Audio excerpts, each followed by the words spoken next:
Hey, this is College Talk TV, and today I'll be talking about Resident Evil Retribution, which is basically I think it's this. It's like either six or seven, but then if you want to take in like the cartoon or the animated versions of the movies, and you want to throw those in, it could be like maybe I think like the seventh or eighth Resident Evil movie. But Mila Djokovic is I, despite what people are saying, it's the same old thing with the Resident Evil movies, and it's nothing like the video game. Well, on that thought right there, though, the reason video games will never or the movies will never be as good as a video game is because, or how can I, all right, let me rephrase that.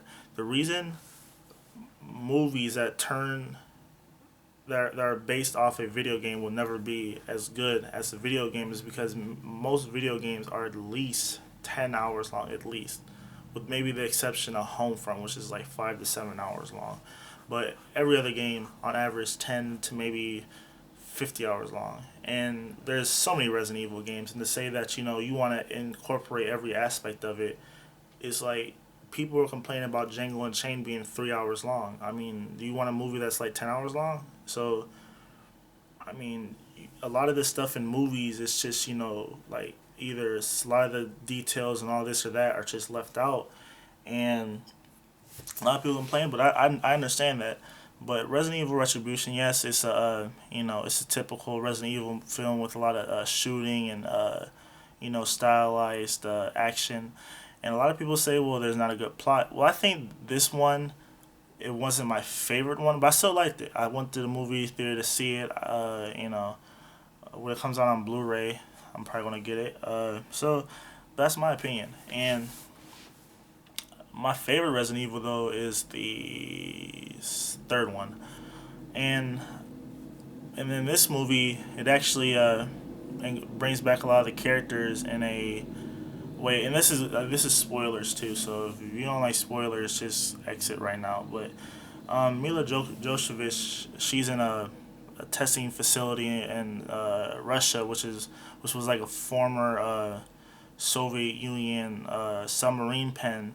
So this place is freaking massive. I mean, it's huge, and she's trying to get out, and there's all these huge biodomes or whatever. It's sort of like it's like a space. It looks like it might even been like a space colony, like because it's like huge domes, and there's like they manufacture people to like simulate outbreaks in like different like it's a suburbia, and the suburbia is like probably about a couple square miles. Then you have like a remake of downtown Tokyo, New York, and Moscow, and I mean these places are huge. They're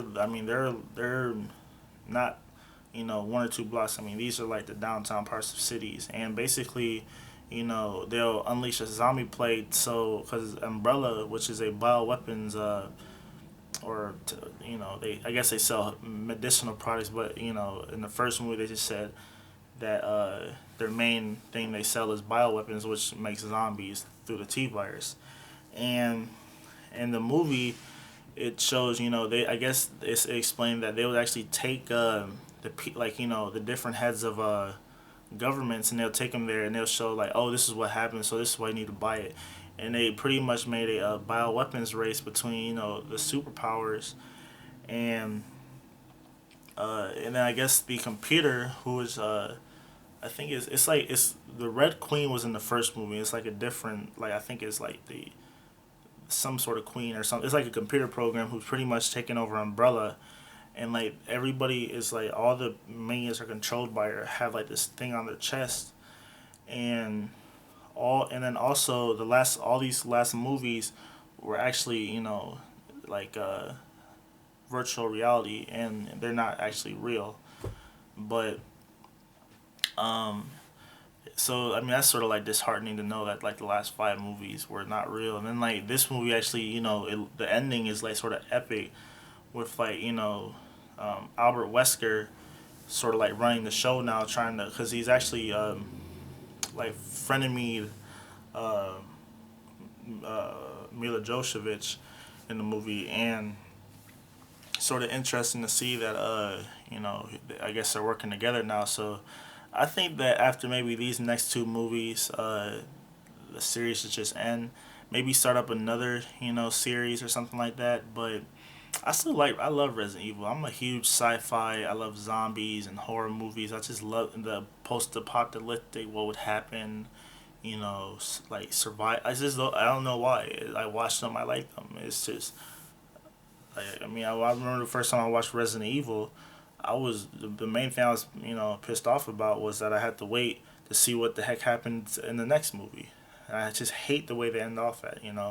They end off, and this ending for this one outweighs all the other ones, because what could happen after this? I mean, it's just crazy what the possibilities could be. So I don't know. I mean, go see the movie, check it out, and that's all. Thank you. Like, subscribe, comment.